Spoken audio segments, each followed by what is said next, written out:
દેવભૂમિ દ્વારકાના પ્રસિદ્ધ નાગેશ્વર મંદિર બહાર દર્શન માટે આવેલા એક પરિવારની દીકરીઓની છેડતીના મામલે મારામારીની ઘટના બની।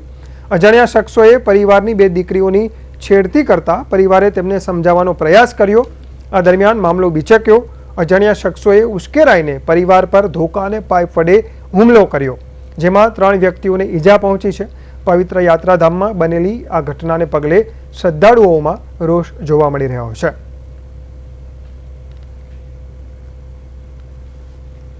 દ્વારકાધીશના દર્શન કરવા આવ્યા હતા।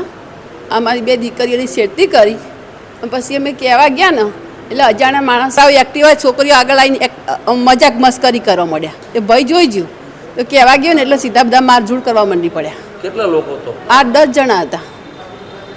લાકડીઓ લીધી, બસ એક ભાઈ તો બે હોશમાં હતા, સરકારી હોસ્પિટલમાં દાખલ કરવામાં। અમે મહેસાણાથી નાગેશ્વર દ્વારકા દર્શન માટે આવ્યા હતા અને દ્વારકાથી નાગેશ્વર ધામે જતા હતા દર્શન માટે। તો અમારી દીકરીની છેડતી કરી અને અમે એમને રોક્યા તો એમને 2-3 જણા હતા, પછી પાછળથી 8-10 જણાને બોલાવીને અમારી ઉપર હુમલો કર્યો અને મારા 2 સાળાને એકને માથું ફોડી નાખ્યું છે અને એક બેઠો માર વાગ્યો છે, બેભાન છે અત્યારે, અને મને આંગળી ઉપર માર માર્યો છે। બીજા લેડીઝ ઉપર પણ હાથ ઉગામ્યા છે। એટલે હજી અમારી લક્ઝરી આખી આવે છે પછી ખબર પડે કે કેટલા જણાને વાગ્યું છે। પોલીસમાં જાણ કરી હતી, પોલીસ 15 મિનિટે આવી, 108 આવી ગઈ 10 મિનિટમાં અને અમને ટ્રીટમેન્ટ માટે દ્વારકા સિવિલમાં લાવી ગઈ છે।